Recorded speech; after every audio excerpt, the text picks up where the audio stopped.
Bom, auditor federal do TCU, morador da Asa Norte, ativista político, candidato a deputado federal pelo Podemos.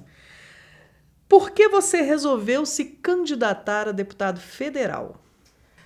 Em 2018, eu me candidatei a deputado distrital, né, com uma proposta bem voltada para exercer um mandato mais econômico, fiscalizador do executivo, né, e eu é, tive uma votação que me surpreendeu.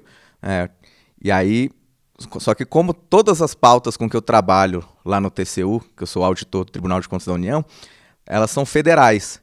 Então, eu trabalho no meu dia a dia com pautas federais. Então, eu tenho muito mais a contribuir no âmbito federal, no Congresso Nacional, do que na Câmara Legislativa como deputado distrital.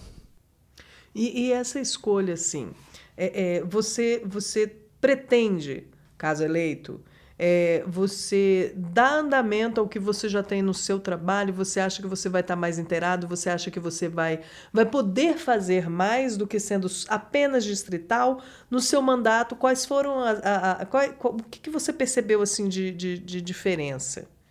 Não, a gente percebe, a gente percebe, na verdade, que falta essa atuação dos deputados, né, tanto distritais também quanto federais, nessa vertente fiscalizatória do executivo. Né, que o legislativo ele tem esses dois papéis, tanto o de legislar, de criar novas leis, né, quanto esse também de fiscalizar a atuação do poder executivo.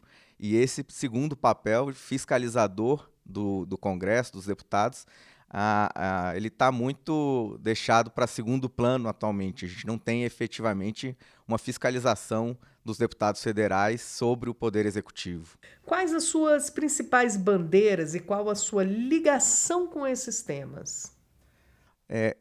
Na verdade, eu estou construindo uma trajetória política já, né, que eu sei que é muito difícil furar essa barreira, então estou construindo uma trajetória de longo prazo, né, para debater uma nova Constituição para o Brasil. Até por isso que eu escolhi o meu nome, que é bem emblemático, 1988, que foi o ano da promulgação da Constituição. Mas essa é um debate que a gente vai iniciar de longo prazo. Enquanto isso, a gente vai amadurecendo esse debate na sociedade. Mesmo dentro da vigência da Constituição atual, tem uma série de marcos regulatórios e de alterações que a gente pode promover e deve promover para fazer com que o país volte a crescer, volte a gerar emprego para as pessoas e renda, né, e melhorar as condições de vida da população. Então, temos, por exemplo, que fazer uma reforma tributária, né, simplificando todo esse arcabouço tributário que nós temos no Brasil, que é um dos mais complexos do mundo, se perde muito tempo e energia para pagar impostos, isso leva também a uma alta sonegação. Né? Então, com essa simplificação, essa reforma tributária, a gente consegue reduzir os impostos para a população e, ao mesmo tempo, aumentar a arrecadação do Estado. É possível fazer as duas coisas ao mesmo tempo. Mas tem outras reformas também, uma reforma administrativa para dar mais flexibilidade e agilidade para todos os recursos humanos do Estado, os servidores públicos, né? Mas aí eu trago uma preocupação como servidor público também, que a gente vê esse debate que se iniciou no Congresso, ele está sendo levado para um lado que não é o mais correto, que é a demonização do servidor público. Né? A gente sabe que, na verdade, o servidor público ele precisa, e o serviço público em geral precisa ser valorizado. A gente passou aí por um recente exemplo da pandemia de Covid, né? Se não são esses servidores públicos na ponta, médicos, enfermeiras, toda a equipe que trabalha nos hospitais, né? Imagina o tão maior que teria sido o caos que já foi.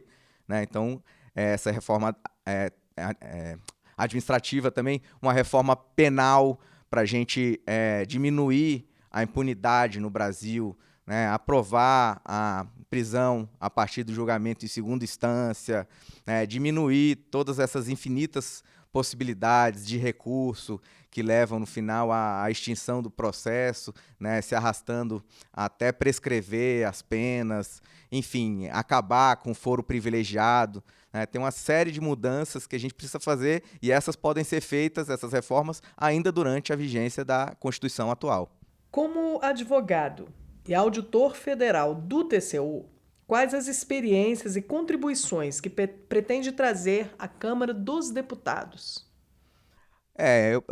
Eu pretendo muito atuar nessa linha com independência, né, em relação ao Poder Executivo, para apontar, né, esses escândalos, né, de corrupção ou de desvio, ou essas possibilidades. Por exemplo, a gente tem atualmente no Congresso Nacional um dos maiores escândalos, a meu ver, da história, e que a gente não vê isso sendo coberto pela mídia, os deputados criticando, né, agindo para trazer isso à tona, que é a questão do orçamento secreto. Esse orçamento secreto é um escárnio com a população brasileira, né? É efetivamente a institucionalização do mensalão, né? Mas agora institucionalizado, sendo feito ali sem que você tenha nenhuma transparência sobre essa destinação dessas emendas para a sociedade, para ninguém pode acompanhar, a mídia, ninguém está sabendo. Então, assim, isso aí é um exemplo do que eu estaria ali apontando meu dedo, criticando e jogando na mídia e lutando para acabar com esse orçamento secreto. Como você avalia os atuais representantes da Câmara dos Deputados e o que pretende fazer de diferente e qual legado você pretende deixar por lá? Eu tive a curiosidade de dar uma pesquisada sobre a eleição de 2018, né, nos nossos deputados que foram eleitos, quais foram os gastos que eles tiveram nas campanhas, né? Então a gente vê que efetivamente são campanhas milionárias, né? As pessoas que estão ali, dos 8 deputados atuais, 5 deles tiveram gasto superior a R$ 1 milhão na campanha, e desses 5, 3 tiveram gastos superiores a R$ 2 milhões, chegando até R$ 2,5 milhões. Então, para mim, é muito difícil fazer uma concorrência com essas campanhas milionárias. Eu conto muito com o boca a boca das pessoas, quem gostar das minhas ideias, quiser apoiar, passar para frente, comentar com todos, com a família, com os amigos, né, passar adiante. Mas, de cara, a atuação legislativa, naturalmente, eu vou depender dos outros colegas lá no Congresso, mas que não depende deles, que eu posso assegurar que só depende de mim mesmo, é ser um deputado mais econômico, que vai custar menos para o bolso do cidadão, né, e também atuar nessa linha fiscalizatória que eu não vejo os deputados atuando, né, e é minha área de formação, são 20 anos de atuação profissional no combate à corrupção e na fiscalização das políticas e dos gastos públicos. Isso eu tenho a oferecer. E qual a mensagem que você quer deixar para os eleitores do Distrito Federal, para as pessoas que estão te assistindo? Agora você pode se dirigir à câmera. Qual a mensagem que você quer deixar de esperança, de percepção, toda essa movimentação patriótica que está acontecendo agora, para você deixar o seu recado como um sinal de esperança no que você enxerga no futuro. Pode falar à vontade.